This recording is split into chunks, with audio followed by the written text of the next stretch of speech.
Media के पन्ने पलटते पलटते कब एक लड़का और लड़की एक दूसरे के दोस्त बन जाते हैं उनको पता ही नहीं चलता और बातचीत का सिलसिला कुछ इस कदर आगे बढ़ जाता है कि वो दोनों एक दूसरे के दोस्त बन जाते हैं, दोस्ती कब प्यार में बदल जाती है ये भी नहीं पता चलता। उसके बाद दोनों फैसला लेते हैं कि क्यों ना हम लोग साथ रहने लगें। साथ रहने लगते हैं, लेकिन लड़की कभी कभी अचानक रात भर गायब हो जाया करती थी, कभी दिन में गायब हो जाया करती थी। तो एक दिन कुछ ऐसा आता है कि वो लड़की हमेशा के लिए गायब भी हो जाती है। उस लड़के ने उस लड़की को तलाशने की कोशिश भी की, यही नहीं उस लड़की के परिवार वालों ने भी उसको तलाश करने की कोशिश की। लेकिन 96 दिन के बाद जब वो लड़की बरामद होती है, न केवल उस जिले में बल्कि पूरे प्रदेश में इस बात की खबर फैल जाती है आखिरकार ये लड़की क्यों गायब हुई थी और इसके पीछे गायब होने का क्या कारण था, किसने उसको गायब किया था। आज की कहानी के माध्यम से यही बताने की कोशिश करेंगे। आज की जो सच्ची घटना मैं आपको सुनाने जा रहा हूं, ये सच्ची घटना है उत्तराखंड प्रदेश का एक जिला है देहरादून। दरअसल कहानी यहीं देहरादून से शुरू होती है, लेकिन एक लड़की हरिद्वार के थाना कनखल का गांव लगता है जमालपुर, वहां के रहने वाली होती है जहीर हसन की बेटी जिसका नाम होता है शहनूर। साल 2017-18 में वो अपने परिवार से ये कहकर घर से निकली थी कि मैं कुछ खाने कमाने के लिए यानी कि नौकरी करने के लिए घर से बाहर जा रही हूँ और तुम्हारी जो भी मदद हो सकती है वो मैं मदद करूंगी। इस लड़की ने अपने घर से ये कहकर निकली थी और निकलने के बाद अपना कमाती थी और जो पैसे कमाए जाते थे उस पैसे को अपने घर भेज दिया करती थी और उसकी अम्मी से अक्सर बातें हुआ करती थी। लेकिन धीरे धीरे करके ऐसी वक्त बीतने लगता है, साल 2018 में जाती है और 5 साल बीत जाते हैं, यानी कि साल 2023 दिसंबर का वो महीना था। 26 दिसंबर के बाद वो अपनी माँ से संपर्क में नहीं रहती, इसलिए उसकी जो माँ होती है जिसका नाम शहरूल होता है, अपनी बेटी शहरून को देखकर वो परेशान हो जाती है कि आखिरकार बेटी गई तो कहाँ गई।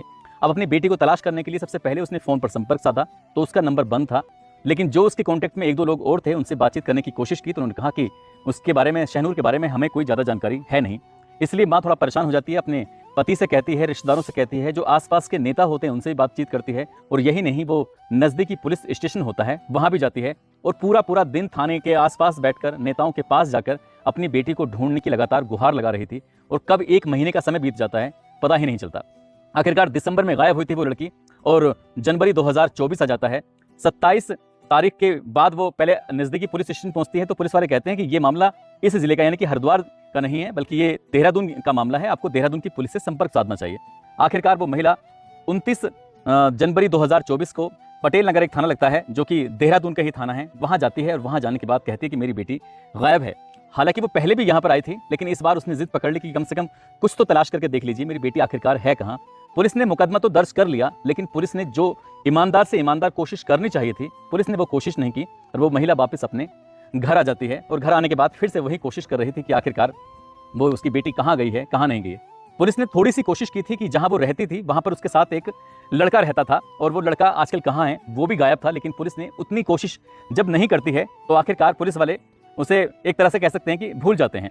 लेकिन 30 मार्च 2024 को मुखबिर से सूचना मिलती है कि वो लड़की देहरादून का थाना लगता है पटेल नगर और पटेल नगर की एक कॉलोनी है संस्कृति विहार कॉलोनी, उसी के पास ISBT के पास एक किराए पे वो रहती थी। वहाँ वो लड़का देखा गया है जिसका नाम राशिद होता है। दरअसल राशिद के बाप का नाम होता है मुरसलीन और उसके गांव का नाम होता है बागोबाली। उसकी चौकी होती है नई मंडी और जिला होता है मुजफ्फरनगर और उसके गांव का नाम होता है बागोबाली। उसकी चौकी होती है नई मंडी और जिला होता है मुजफ्फरनगर उत्तर प्रदेश। वो वहाँ का रहने वाला होता है।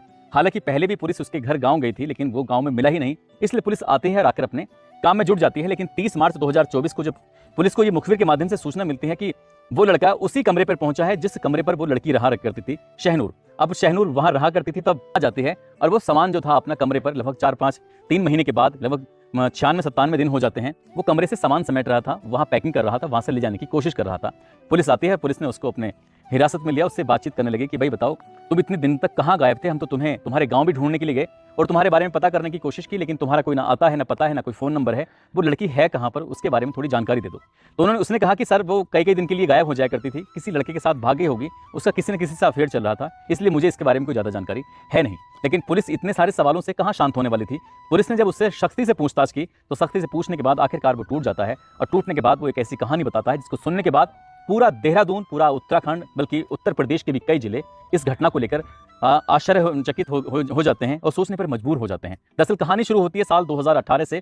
2018 में इस लड़के ने सोशल मीडिया के अलग अलग प्लेटफॉर्म पर अपनी आईडी बनाई हुई थी और उसी में ये किसी न किसी लड़की से बातचीत करने की कोशिश करता था और तभी एक दिन इसके सामने एक आईडी आती है शहनूर की। शहनूर जो कि देहरादून के एक मोहल्ले में रहा करती थी, वहाँ पर ये दोनों एक दूसरे से बातचीत करना शुरू कर देते हैं और बातचीत का सिलसिला कुछ ऐसा चलने लगता है कि एक दूसरे से ये चैटिंग करते थे, फिर ये कभी वीडियो कॉल करते थे, कभी फ़ोन पे बातचीत करते थे और एक दूसरे के सुख और दुख की बातें किया करते थे और बातचीत का सिलसिला लगातार चलता चला जाता है और धीरे-धीरे करके साल 2018 से लेकर 2023 तक गुजर जाता है। ये सितंबर का महीना था, तभी उस लड़के ने फैसला किया कि क्या हम दोनों मिल नहीं सकते, अब एक दूसरे से बात नहीं कर सकते? तो उस लड़की ने कहा कि ठीक है, मुझे कोई ऐतराज़ नहीं है। वो लड़का मुजफ्फरनगर की नई मंडी चौकी क्षेत्र के गांव बागोवाली से अपने उस लड़की से मिलने के लिए देहरादून जाता है और देहरादून में जाने के बाद उस लड़की को देखकर वो इतना खुश होता है, इतना इंप्रेस होता है कि दोनों फैसला लेते हैं कि हम दोनों किराए के मकान में साथ साथ रहेंगे और एक कमरा लेते हैं किराए पर, दोनों साथ साथ रहना शुरू कर देते हैं। सितंबर का महीना अच्छे से गुजरता है, अक्टूबर का महीना भी अच्छे से गुजरता है, नवंबर का महीना भी अच्छे से गुजरता है, लेकिन लड़की रात में कई बार अचानक से गायब हो जाया करती थी और वो पूछता था कि तुम अचानक से कहाँ चली जाती हो, आखिरकार तुम क्या काम करती हो जो गायब हो जाती हो। उस लड़के ने उस लड़की के सामने कई सवाल पूछे कि आज मैं तुम्हारे साथ चलूंगा, तुम क्या काम करती हो, मैं देखना चाहता हूँ कैसा काम करती हो, लेकिन कभी भी लड़की ने ना ही तो अपना काम बताया और ना ही ये बताया कि वो आखिरकार करती क्या है और क्यों गायब रहती है। इस बारे में जब उस लड़की ने जानने की बार बार कोशिश की तो उस लड़की ने कुछ बताया नहीं। वैसे करते करते ये 26 दिसंबर 2023 आ जाती है। लड़की रात के 2 बजे के आसपास घर पहुंचती है कमरे पर। जब 2 बजे दरवाजा खुलता है, यानी कि 27 की सुबह और 26 की रात की बात है, जब दरवाजा खुलता है तो वो पूरी रात बैठकर उसके इंतजार कर रहा था। उसने पूछा कि मैं तुमसे ये जानना चाहता हूँ कि आखिरकार तुम इतनी रात में आई कहाँ से हो, बस मुझे इसके बारे में बता दो। और उस लड़की ने इसके बारे में कोई जवाब नहीं दिया। इस बात को लेकर लड़के में गुस्सा आ जाता है और गुस्सा आ जाता है वो उससे थोड़ी कहासुनी शुरू हो जाती है और जैसे ही कहासुनी शुरू होती है तो शहरून उसको एक जोर से थप्पड़ मार देती है। इतनी जोर का थप्पड़ कि उस लड़के को बहुत गुस्सा आ जाता है और देखते ही देखते उसका गिरेबान पकड़कर उसका गला तब तक दबाता है जब तक क्या उस लड़की के प्राण नहीं निकल जाते। अब वो लड़की तो मर जाती है, उसकी लाश कमरे पे ही पड़ी हुई थी और राशिद जो हो जाता है वो परेशान हो जाता है, सोचने पर मजबूर हो जाता है कि अब इस लाश का मैं करूं तो क्या करूं। अब पूरी रात ऐसे ही निकल जाती है, दिन निकलता है। सुबह के 10-11 बजे के आसपास वो तैयार होता है और तैयार होने के बाद उसका जो एटीएम कार्ड था उसे लेके जाता है और एटीएम कार्ड से लगभग 17,000 रुपए की रकम निकालता है। वहीं पास में ही एक जगह लगती है लालपुर में विशाल मेगा मार्ट है। विशाल मेगा मार्ट में जाता है और जाने के बाद वहां एक बड़ा सा बैग खरीदता है और बड़ा बैग खरीदने के बाद उसके पैसे देने के बाद सीधा अपने कमरे पे आता है और उस लड़की को उस बैग के अंदर फिट करने की कोशिश कर रहा था, लेकिन वो आसानी से फिट नहीं हो रही थी। इसलिए उसने मजबूरन में उस लड़की के हाथ पैर तोड़ने के बाद उसे बैग के अंदर फिट किया और फिट करने के बाद वो सोचने लगा कि आखिरकार इसे कैसे लेके जाऊं। तो घर के अंदर ही स्कूटर खड़ा हुआ था, स्कूटर में उस लड़की के जो बैग में उससे लाश को तो उसने फिट कर ही दिया था, स्कूटर पे पीछे बैग को बांधता है और बैग को बांधने के बाद इंतजार कर रहा था कि अब यहाँ से किस वक्त निकले। तभी वो 27 तारीख को ही वहां से निकलता है, यानी कि देहरादून से निकलता है और वो उत्तर प्रदेश की तरफ चलने लगता है। और जैसे ही उत्तर प्रदेश की तरफ चल रहा था तो रास्ते में एक आशा रोड़ी चौकी पोस्ट पड़ता है, चेक पोस्ट पड़ता है। उसे चेक पोस्ट को पार करने के बाद अब वो यूपी की सीमा में चला जाता है और यहाँ से चलते चलते सहारनपुर का एक बिहारीगढ़ एक इलाका है। वहाँ आसपास कई किलोमीटर तक जंगल था, जहाँ अगर दूर दूर तक आवाज भी लगाओ तो किसी की आवाज किसी को ना पहुंचे। वो स्कूटर के माध्यम से वहां तक पहुंचता है और बिल्कुल एकदम सुनसान इलाके में जाने के बाद उस बैग को ऐसे ही वो फेंक देता है और वहां से सीधा अपनी बहन के घर चला जाता है। और बहन के घर जाने के बाद 1-2 दिन तो उसका नंबर चलता रहता है, लेकिन जब इस लड़की का अपनी माँ से संपर्क नहीं हो पाता तो माँ बातचीत करने की कोशिश करती है। नंबर इसका बंद था, लेकिन माँ ये जानती थी कि राशिद से भी उसकी लड़की बात क्या करती थी। उसने राशिद से पूछा कि बेटा क्या तुमने मेरी बेटी को देखा है। उसने कहा कि वो कई दिन तक तो गायब रहती है, उसका ये पता ही नहीं चलता कि आखिरकार करती क्या है, कहीं गई होगी किसी के साथ, मुझे ज्यादा जानकारी है नहीं। कुछ दिन के बाद राशिद ने अपना नंबर बंद कर लिया और माँ इंतजार करती रही कि बेटी कब आएगी। 1 महीना बीतता है और 1 महीना बीत जाने के बाद जाने किस के पास जाकर माँ गुहार लगाती है। आखिरकार 1 महीने के बाद तो FIR दर्ज होती है 29 जनवरी 2024 को। उसके बाद पुलिस अपने हीला हवाली से काम करती है। तब कहीं जाकर जब वक्त बीत जाता है 30 मार्च 2024 को वो लड़का हाथ लगता है और तब जाकर ये कहानी सामने आती है और पुलिस ने अब भारी पुलिस बल के साथ उस ही इलाके में जाते हैं, जाकर ढूंढते हैं कि आखिरकार वो बैग कहाँ है। जब पुलिस वहां जाती है तो बैग सचमुच मौके पर मिल जाता है और वो बैग पूरी तरह से पैक था, लेकिन उसके अंदर जो लाश थी वो पूरी तरह से सड़ चुकी थी, गल चुकी थी। अब महज उसके अंदर कंकाल था। अब वो पुलिस ने उस कंकाल को कब्जे में लिया, पोस्टमार्टम के लिए भेजा। अब उसकी बताई हुई कहानी पर पुलिस ने विश्वास भी किया, साथ ही उसका DNA कराया जा रहा है ताकि उसका ये पता चल सके कि क्या वाकई ये शहनूर ही है।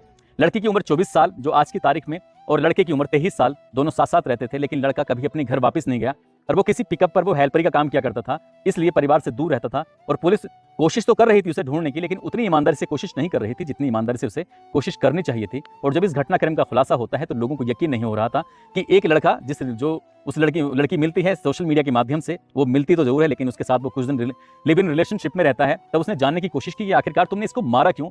तो उसने बताया कि साहब वो कई दिन तक गायब रहती थी, स्पा में काम करती थी, ब्यूटी पार्लर में काम करती थी, क्या गंदे काम करती थी, मुझे इसके बारे में कोई जानकारी नहीं कि वो किसी के साथ जाती थी, सोती थी, क्या करती थी। इसलिए मुझे गुस्सा आया, जब उसने अपने बारे में हकीकत नहीं बताई तब गुस्से में मैंने उसका गला दबाकर हत्या कर दी।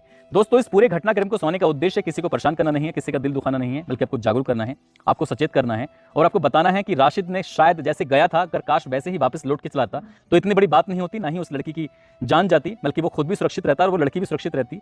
और अगर इन रिश्तों में इतना दम नहीं था तो उन्हें ये रिश्ते बनाने ही नहीं चाहिए थे। वैसे भी वो अनैतिक तरीके से अवैध रूप से दोनों एक दूसरे के साथ रहते थे और रिलेशनशिप में थे। और लड़की के माँ बाप इतने बेफिक्र कैसे हो सकते हैं कि उन्होंने ये जानने की कोशिश ही नहीं की कि उनकी बेटी क्या काम करती है, कहाँ रहती है और कहाँ नहीं रहती। और जब उन्हें फिक्र हुई तो तब तक वो बेटी बहुत दूर जा चुकी थी, जहाँ से लौट कर कोई वापस आता नहीं है।